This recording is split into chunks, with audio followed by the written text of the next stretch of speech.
Welcome in, Prez. Today we're going to hit some, we're going to call it very important topics because the most important thing when sports investing here at WagerTalk.com is money management.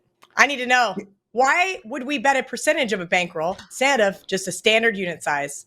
Well, Kelly, let me start by saying that I actually think that the biggest problem out there for most bettors, period, is that they pay too much attention on the actual game as opposed to on how to bet. And this is a very common occurrence. How many amateur bettors go 2-1 on a Monday night, parlayed all of them in a round robin, and ended up losing money? I think ultimately, as people embark on their journey to become a winning sports bettor, my advice, period, is to learn how to bet first. Let the games fall where they may, but the actual way to bet is so crucial when moving forward and trying to win. As a guy who's been betting for over 30 years, man, my first 3 years, I think I went through my bankroll 4 times trying to figure out how to actually bet. And I don't think my win percentage changed much as I moved forward and became a winning bettor. What changed was that I learned how to bet. And you asked me a question about why people should bet a percentage of bankroll versus standard unit size. I would say that this is probably the most important component on how to bet. Obviously, what percentage of bankroll is the most important. And my suggestion to everyone is somewhere between 1 and 4, with the majority of your bets 2, and we will discuss that a little later. But the reason ultimately you bet a percentage of bankroll is to take advantage of exponential growth when you're winning, and to take advantage of, a made-up word alert, de-exponential growth when you're losing. If you put your money into the markets and you get an average of 10% return a year, your money doubles every 7 years. The reason for that is exponential growth. So if you then attribute that to sports betting, you can actually increase your bankroll on your hot streaks and save money on your bankroll on down streaks. And the easiest way to explain this is simple.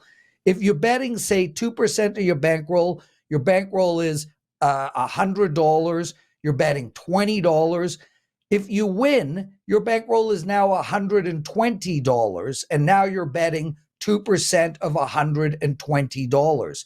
So as you win, your bankroll goes up, but it goes up an extra game every 20 games, give or take. So if you go on a big run and you win, say if you go on, say, a 17-3 run, that 17-3 run is actually an 18-3 run, given that you increased your bet size along the way. Conversely, if you go on a 3-17 run, that is actually only a 3-16 run, because you dropped your bankroll sizing all the way down. So what betting a percentage of money means ultimately is you take advantage of your wins, and those wins become worth more as you increase your bankroll, and you protect yourself when you're on a down streak. If you're betting 2% of your bankroll, no matter how many bets you lose, your bankroll never becomes zero, because you're constantly decreasing the size of a bet. As opposed to if you bet, say, $100 on every game and you win 10 games in a row, you've won 10 times 100. You increase that, you bet 2% of your bankroll, and 2% is equal to 100, and you win 10 games in a row, you have just earned yourself likely an extra $100, $150 at the end of that win streak. There is nothing more important from my perspective than understanding that. It is the same exact concept in the marketplace. If you aren't getting interest on your interest, then ultimately you never make a lot of money. Wow.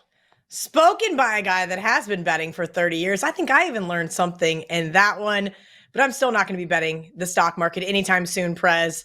Shout out to Prez for telling me to buy more Bitcoin. As always, Prez is the Hey, best. shout out. I told you guys to buy more Bitcoin when it was like 3,000, 5,000, 16,000, 28,000. I'm not suggesting anyone go buy Bitcoin now as it's 67,000. I didn't say you Might did. be what? I didn't say you did, but over the last few years, that's all I hear is little Prez on my shoulder. Buy more Bitcoin, Kelly. Buy more Bitcoin, Kelly. Yeah. Yeah, well, Kelly, this is so important to me, whether it's in the financial market. I mean, I wasn't the co-founder of WagerTalk because I was a homeless person. I was the co-founder of WagerTalk because I made money prior to WagerTalk and I was willing to risk money. So, I study the markets, I study sports betting, I study crypto. This is ultimately what I do. And I cannot stress enough how important it is to bet a percentage of your bankroll as opposed to a flat unit. I love that. Prez, a lot of questions always are, let's say you have 5 games on a college football Saturday or 3 games on an NFL Sunday. Should you be betting the same amount, right? That same percentage of your bankroll on each of those? Or do you prefer a weighted system depending on how much you like a game? Yeah, and that's an amazing question, Kelly. And again, something that a lot of amateur players really struggle with. Ultimately, I think 80% of your bet size should be the same size. So if you're betting 2%, 3% of your bankroll, you should bet 2% of your bankroll about 80% of your plays. There are step out plays, but none of them are of substance. I wouldn't go from 2% to 10%. For me, my maximum bet size ever is 5% of my bankroll. It never changes.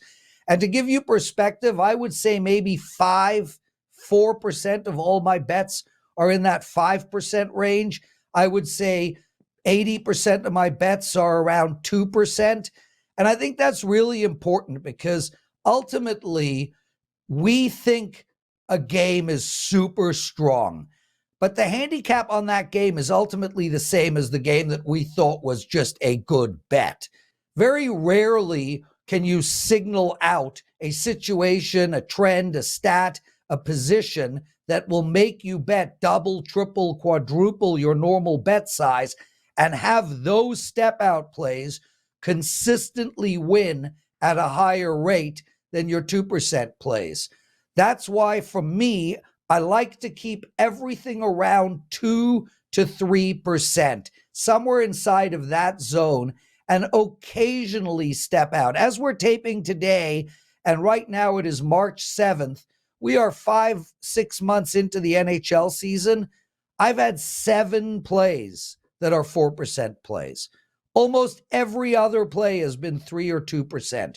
So I don't mind you moving around inside of a 2, 3, 4 zone, but I would really focus on keeping about 80% of your plays in that lower structure. Prez is so good. If you guys are not following him, as I mentioned on Wager Talk Today daily, make sure you follow him on social media at Prez Wager Talk. You can also take advantage of a 25% off coupon. You can get his daily package or an all access pass up to 1 full year. That's right, 3, 7, 30, 90, or 365-day packages. Right now, 25% off. Coupon code TIPS, TIPS 25. WT.buzz /LP is the Prez's Wager Talk page.